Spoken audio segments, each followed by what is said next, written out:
Get out of my kitchen. That apron costs more than your rent. Gah, Mr. Ashworth, please. I was just what, Nadine? Touching my Le Creuset with your mop hands? You clean the floors. You don't cook on them. Gah, easy, Victor. Maybe the woman knows her way around a stove. Gah, knows her way? Fine. One dish. She makes something that impresses Chef Fontaine over there. The real deal. 3 Michelin stars. I write her a check for $250,000. She fails. She turns in her keys tonight. No severance, no reference. Gone. Mr. Ashworth, I can't lose this job. I have a daughter. Please. Then you should have kept your hands off my kitchen. God, Nadine looked at the copper pots hanging in a row like church bells at the stove she'd mopped around for 4 years without once being allowed to turn on a burner. She dried her palms on her thighs, slow, the way her grandmother used to dry hers on a flour-dusted apron before something important. Gah, okay. One dish. Gah. 45 minutes later, the man who owned every plate in that kitchen couldn't afford to eat off one. So let me ask you something. Have you ever watched someone powerful dismiss a person who was quietly, secretly, better than them at the one thing they prized most? To understand what happened that night in Charleston, you have to go back, past the gala, past the bet, into the life that taught Nadine Colbert how to turn almost nothing into something extraordinary. Charleston, South Carolina. The restaurant was called Alder. It sat on King Street in a converted bank building with 22-foot ceilings, exposed brick, and a reservation list that stretched 6 weeks into the future. Victor Ashworth had opened it 9 years ago with money from his third restaurant sale, and it had become, by almost every account, the finest dining room south of Washington. Ashworth was 54, tall, silver-templed, with a voice that carried across any room and a handshake that lasted 1 second too long. He'd built his empire by being first. First to bring Nordic fermentation techniques to Southern cuisine. First to put a tasting menu in a strip mall pop-up and charge $400 a seat. First to land a Netflix series, then a cookbook deal, then a second Netflix series about the cookbook deal. Food magazines put him on covers.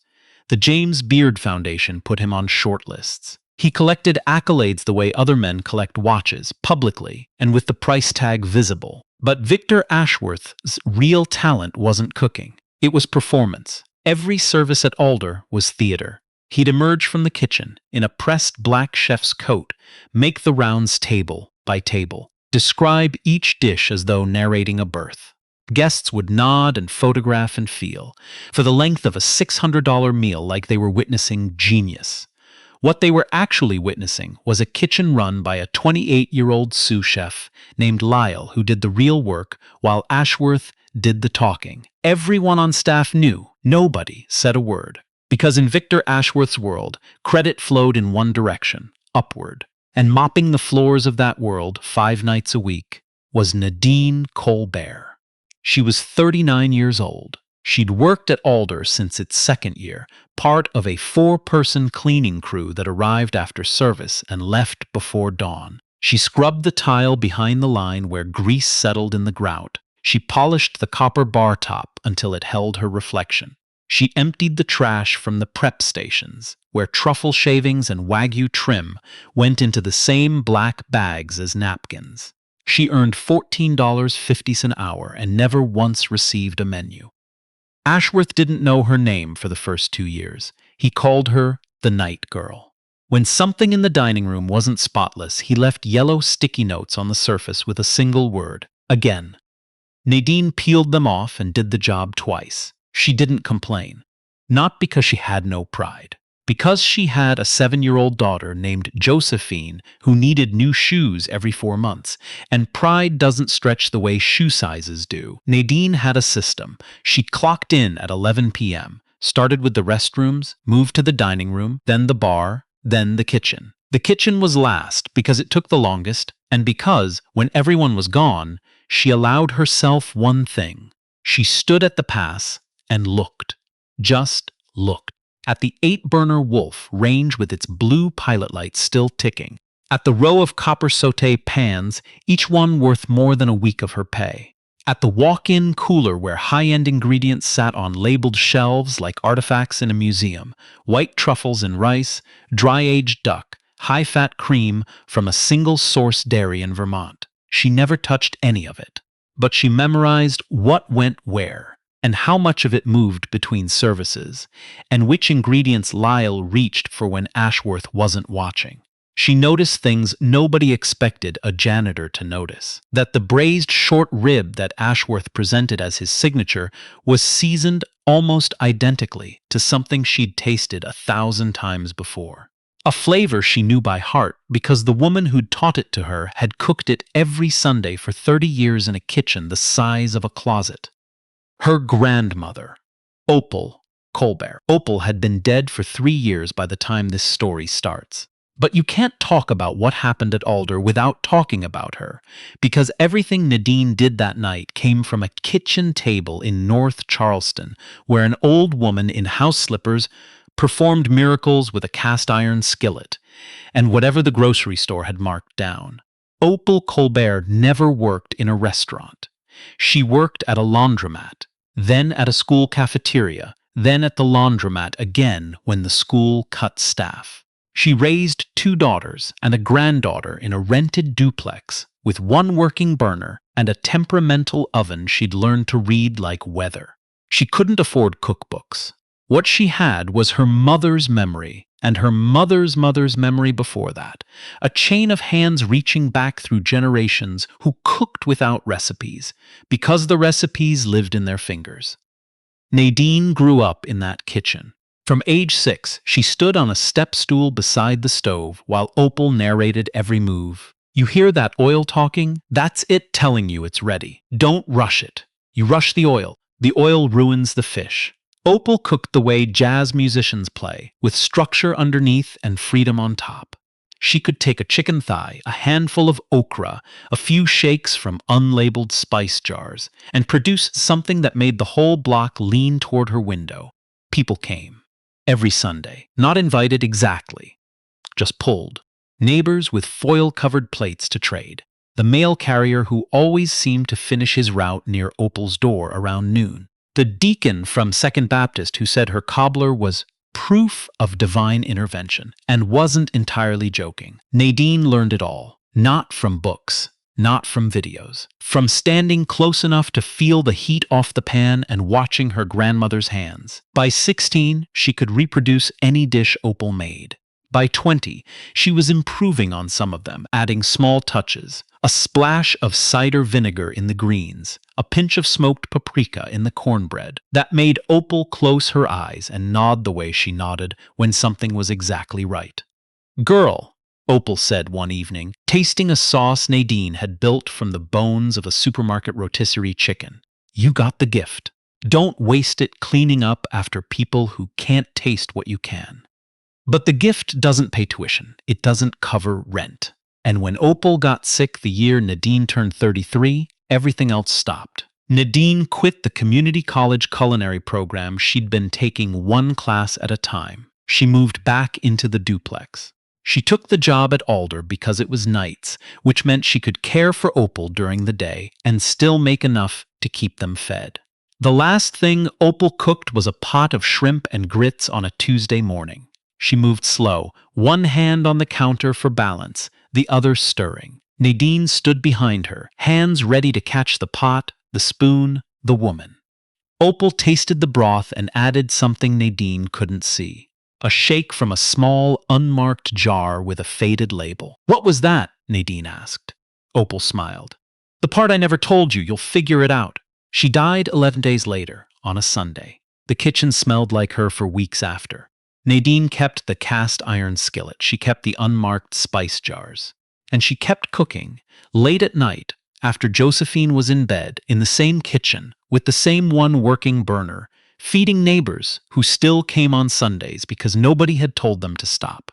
She never cooked for money. Never cooked for an audience. Just cooked the way her grandmother had. Because the food was the room where Opal was still alive, and she wasn't mentioned any of this at work. She never mentioned any of this at work. At Alder, she was the mop, the night shift. The woman who left the kitchen cleaner than she found it and asked for nothing. Nobody knew. Nobody asked. Until the night of the gala. The Charleston Wine and Food Festival was the biggest week of the year for King Street, and Victor Ashworth treated it like a coronation. He'd booked Alder for a private tasting event. 120 guests, $200 a plate. A 10-course menu he'd spent 3 months publicizing and approximately 4 hours actually developing. The headliner was Chef Margot Fontaine, visiting from her restaurant in Lyon, 3 Michelin stars, a Legion of Honor, and a palate so precise that sommeliers in Burgundy sent her bottles before they sent them to critics. Fontaine was 63, short, white-haired, and had the kind of quiet authority that made loud men speak softly. She was there as Ashworth's guest of honor. He'd been courting her for a year, trying to convince her to endorse a joint venture, a line of premium sauces bearing both their names. The deal was worth $8 million. Everything about the gala was designed to impress her. That meant the building had to be flawless, which meant Nadine was called in early. She'd been mopping the back hallway behind the private dining room when she heard the commotion. A prep cook had dropped a hotel pan of sauce, the base for the 3rd course, across the kitchen floor. 2 gallons of bordelaise, spreading like a dark tide under the line. Nadine came in with her mop without being asked. She was on her knees soaking the mess when she smelled it. The sauce, and her hands stopped moving. She knew that smell, not from Alder. From a cast iron pot on a 1-burner stove, it was her grandmother's red-eye reduction, nearly identical, built on the same bones, ham drippings, coffee, a slow caramelization of shallots. Except this version had too much wine and not enough patience. It had been rushed. She could smell the scorch underneath the gloss. She didn't mean to say it out loud. Needs more time on the fond. And less Bordeaux. Ashworth was standing 3 feet away, inspecting the damage. "Excuse me?" Nadine looked up from the floor, still holding the mop, and realized what she'd done. Nothing, Mr. Ashworth. Sorry, no. You said something about my sauce, my bordelaise. You, on your knees with a mop, have notes on my bordelaise." The kitchen went silent. 12 cooks stopped moving. Lyle at the pass closed his eyes briefly. Ashworth took a step closer. "Stand up." Nadine stood. She was still holding the mop. "Tell me, since you're apparently a culinary expert, what would you do differently?" She should have apologized again. She should have looked at the floor and said nothing, the way she'd said nothing for 4 years. But the smell was in her nose, and Opal's voice was in her head, and something inside her answered before caution could stop it. "I'd deglaze with coffee instead of Bordeaux. Let the fond do the work. And I'd finish with a touch of sorghum instead of sugar. It gives you depth without the sweetness covering the meat." Dead silence. Ashworth blinked. Then he laughed. A single bark that bounced off the tile walls. "Coffee. Sorghum. She wants to make my bordelaise with breakfast ingredients." He turned to the room and spread his arms. "Is this what happens when I let the cleaning staff breathe my kitchen air?" Laughter. Nervous, but laughter. A line cook coughed into his fist to hide a smile, and then from the doorway of the private dining room, a voice, quiet, accented, utterly calm. "Actually," said Margot Fontaine, "I'd like to taste that." Every head turned. Fontaine stood with a glass of still water, her reading glasses pushed up into her white hair. She hadn't been watching the drama, she'd been reading a menu. But she'd heard the correction, and she'd recognized something in it that nobody else in the room had the vocabulary to name. Ashworth's smile hardened. "Margot, she's the janitor. I heard. I'd still like to taste it." The room hung on a wire. And Ashworth, because he had never once in his career refused Margot Fontaine anything, and because he believed with total certainty that a cleaning woman could not possibly embarrass him in his own kitchen, did what confident men always do when they smell an easy win. He made it a show. "Fine. 1 dish. 45 minutes. She makes something. Anything. Using my kitchen. If Chef Fontaine says it's better than what my team produces tonight, I write her a check. $250,000. He paused for the gasp. The kitchen staff provided it. "She fails. She's done. No job. No reference. She walks out tonight." Mr. Ashworth, please. Nadine's voice shook for the first and last time. I have a daughter. I can't. Then you should have kept your mouth shut. Fontaine stepped fully into the kitchen. She set her water glass on the pass, pulled a chair to the far wall, sat down and crossed her ankles. 45 minutes, she said. I'll time it myself. Nadine stood in the center of a kitchen she had cleaned 4,000 times and never once been allowed to use. 12 cooks stared at her, a billionaire smirked at her, and a woman with 3 Michelin stars waited. She set down the mop. She picked up a pan.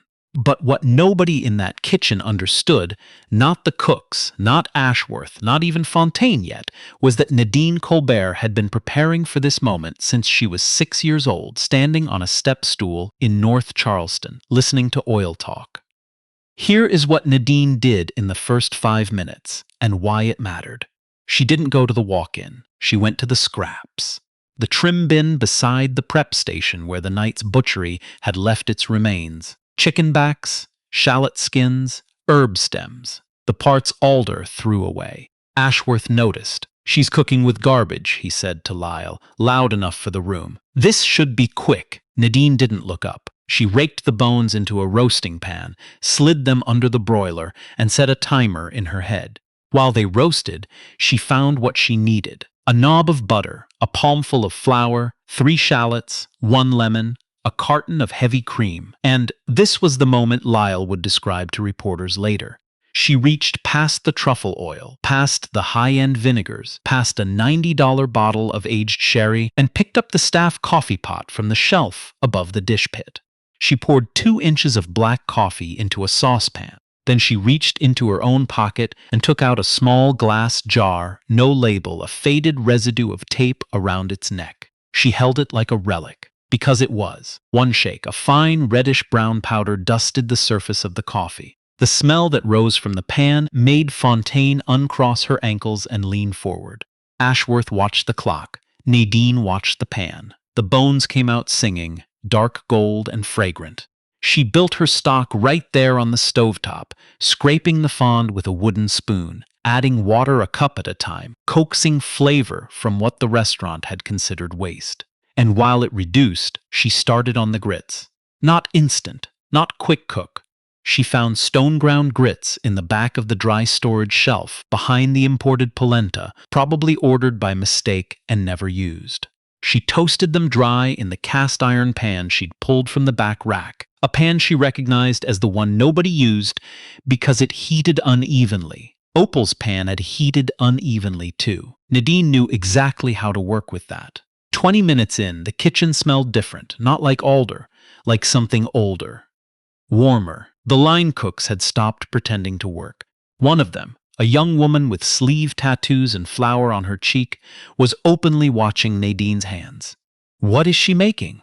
Someone whispered. Shrimp and grits, Lyle said quietly. And then, even more quietly, my grandmother used to make that. He wasn't the only one. In a kitchen full of culinary school graduates who could name 30 French mother sauces, the smell coming off Nadine's station was something none of their textbooks had ever taught them. It was a smell that belonged to Sunday mornings and screen doors and women who cooked with their whole history. Ashworth checked his watch. 25 minutes left, he announced. Hope you're also planning a résumé. Nadine didn't answer. She was listening to the oil. At the 30-minute mark, she started the shrimp. She'd found Gulf shrimp in the walk-in, head-on, fresh, intended for the 7th course. She peeled them at a speed that made the prep cooks glance at each other. The shells went straight into the stock. The shrimp got a dusting of the same unnamed spice from the jar, plus salt, plus a crack of black pepper, so coarse it looked like gravel. 1 pan. Butter. When the foam subsided and the fat went quiet, she laid the shrimp in a single layer and did not touch them. Opal's rule: you put it down, you leave it alone. You fidget, you fail. 40 seconds aside, she flipped each one exactly once. They came off the heat pink and barely curled, with a crust the color of sunset. She set them on the grits, which had gone creamy and loose in the cast iron. The stock reduction went over the top, dark, glossy, smelling of coffee and smoke and something nobody could name, the mystery from the unmarked jar. Fontaine had risen from her chair. She was standing now 6 feet from the plate, hands clasped behind her back. Her expression gave nothing, but her nostrils moved. At 43 minutes, Nadine wiped the rim of the plate with a clean towel, the way she'd watched Lyle from behind her mop 1,000 times. She set the plate on the pass, a white plate, Alder's own, bearing a mound of stone-ground grits, 6 shrimp, a dark reduction, and a single torn leaf of basil she'd found growing in a pot on the windowsill. "Done," Nadine said. She stepped back. Her hands were steady, but under the counter, out of sight, her left knee was shaking. Ashworth picked up a fork before Fontaine could. "Let me save you the trouble, Margot." He scooped a bite. Grits, shrimp, sauce, and put it in his mouth. The room watched his face. Something happened to it. The performance dropped. For 1/2 second, the mask came off entirely, and what lay beneath it was the face of a man tasting something that reminded him of a place he'd left behind a very long time ago. His jaw slowed. His eyes went somewhere else. Then he caught himself. The mask came back up, tighter than before. "It's adequate," he said. "Diner food, cleaned up slightly." He set the fork down and stepped aside. "Your turn, Margot." Fontaine approached the plate the way she approached everything, without hurry. She picked up a clean fork. She took one bite. She chewed for a long time. Then she set the fork down, and the sound of it touching the counter was the only sound in the kitchen. "Where did you train?" Fontaine asked. "I didn't," Nadine said. "My grandmother taught me. Her name, Opal Colbert." Fontaine nodded, as though confirming something she already suspected. Then she turned to Ashworth, and what she said next would be replayed in food media for months. "Victor, I have eaten in every 3-star kitchen in Europe. I've judged competitions in Tokyo, Sao Paulo, and Copenhagen. In 40 years, I have tasted perhaps 5 dishes that made me stop thinking about technique and simply feel something." She paused. "This is one of them." She looked at the plate again. "The grits have texture and soul. The shrimp are perfect. And the sauce—" She lifted the fork and let the reduction catch the light. "This sauce has something I have never encountered.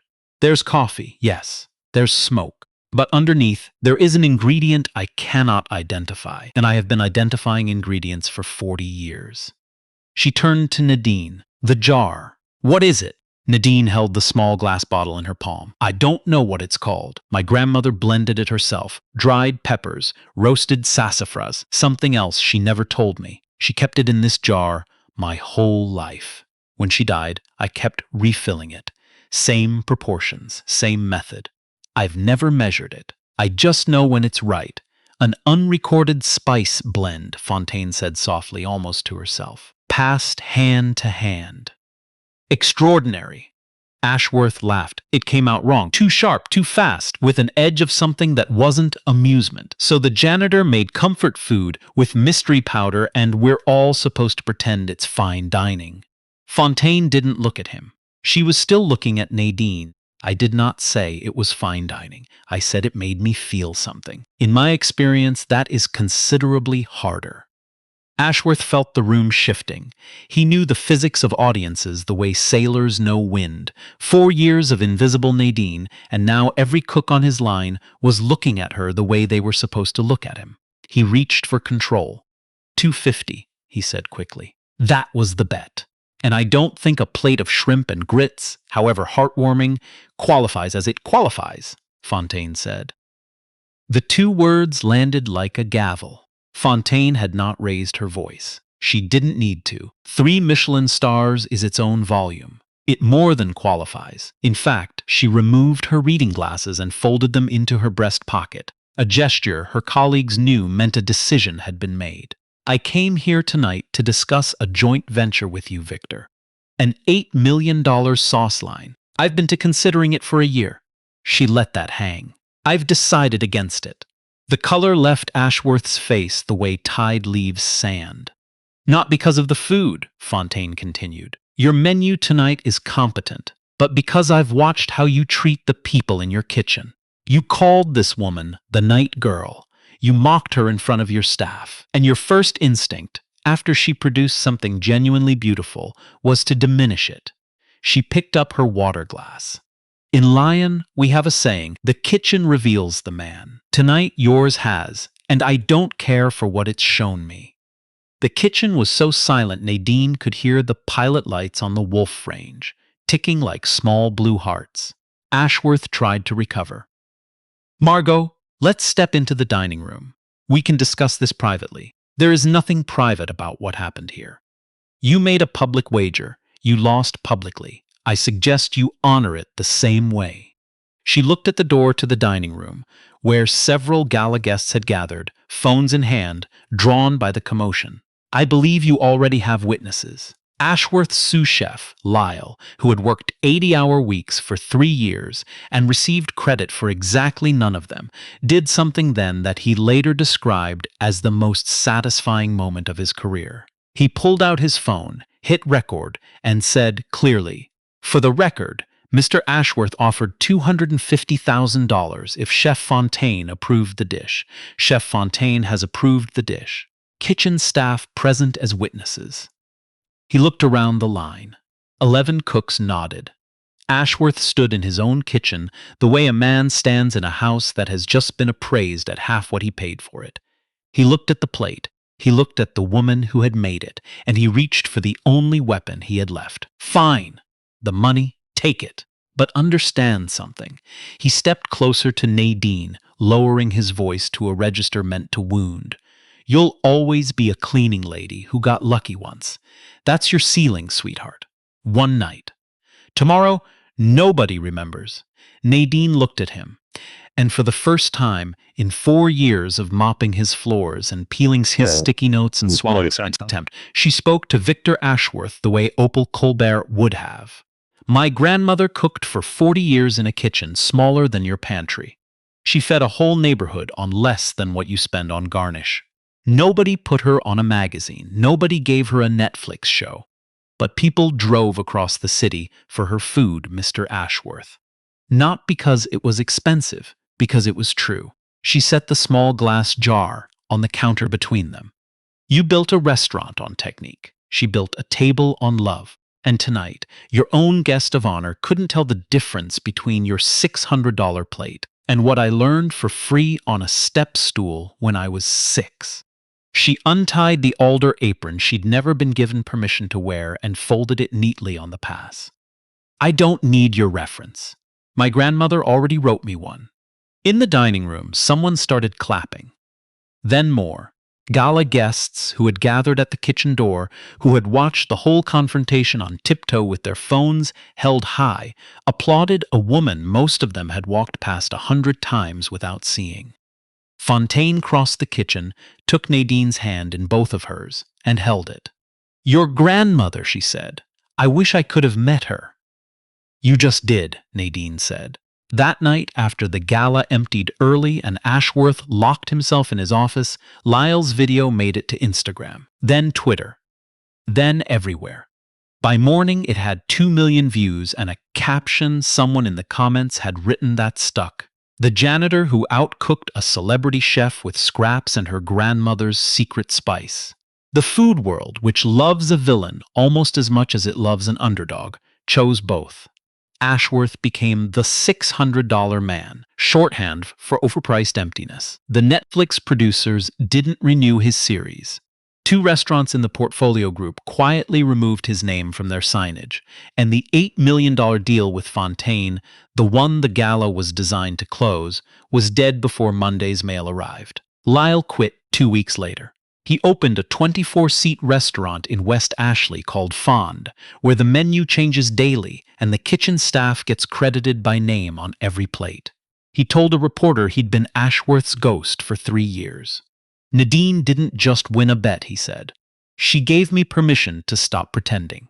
The check came, $250,000, delivered by Ashworth's attorney to a rented duplex in North Charleston on a Thursday. Nadine held it at the kitchen table under the same light where Opal used to cook and sat there for a long time without moving. Josephine came in from the living room in her socks and asked if she was okay. Yeah, baby, Nadine said. Grandma Opal just paid us a visit. She didn't quit cleaning entirely, not right away. What she did was start cooking. First at the duplex Sundays, the way Opal always had. Then, at the community center on Dorchester Road, where she ran a free cooking class for single mothers who wanted to feed their kids something that wasn't fast food but couldn't afford culinary school. She taught the way Opal taught: stand close, watch, listen to the oil. Most of the $250,000 went into a foundation, the Opal Colbert Kitchen Fund. It retrofits home kitchens in low-income neighborhoods, fixes broken stoves, stocks pantries, replaces the kind of dollar store cookware that warps the first time you heat it. Because talent was never what the Colbert family lacked. A working burner was. The fund's first project was a commercial kitchen built inside Second Baptist Church in North Charleston, the same church whose deacon used to call Opal's cobbler divine intervention. It has 6 stations, a donated walk-in cooler, and a small brass plaque by the door that reads, "For Grandma Opal." The oil knows when it's ready. Nadine runs it on Saturdays. Always Saturdays. Last month, a 9-year-old girl with braids and flour on her nose stood on a step stool beside Nadine at the church kitchen center station. Nadine handed her a wooden spoon and pointed at the skillet. "You hear that sound?" Nadine said. "That little pop and whisper?" The girl nodded. "That's the butter telling you it's ready. Don't rush it. You rush the butter ruins the fish." The girl grinned, and somewhere you'd have to believe an old woman in house slippers grinned back. Opal Colbert never saw the inside of a professional kitchen, never won an award, never had her picture in a magazine.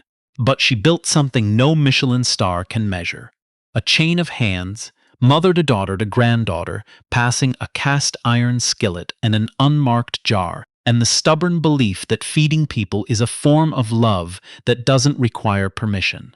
Her granddaughter is busy making sure the chain doesn't break. As for the small glass jar with the faded tape, it doesn't sit in a display case. It rides in Nadine's apron pocket to every class, every Sunday, every Saturday. Some recipes are worth more than $250,000. And Victor Ashworth? Last anyone heard, he was consulting for a meal kit company in Atlanta, which is what the food industry calls it when the phone stops ringing. People who visited Alder before it closed say the kitchen felt different after that night. Smaller, somehow, as though the room itself had realized it had been holding the wrong person's name. Whether he ever learned to taste the difference between technique and truth, only he knows. Here's why I told you this story. Somewhere right now, there's a woman cleaning a building after hours who could outperform the person whose name is on the door. Maybe she's your mother. Maybe she's you. Maybe she's the woman you walk past every night without learning her name. I need you to remember this. The stove doesn't ask for your resume. It just waits for your hands. So, here's my question, and I read every single comment. Who's the unrecognized cook in your family? The person whose kitchen everybody ends up in, whose food nobody can replicate, whose name never made it onto a menu. Tell me their story below. And if this one moved you, send it to someone who's been told their ceiling is lower than their talent. Subscribe, because every week I tell stories about the people the world overlooked, right up until the moment it had to taste what they were capable of.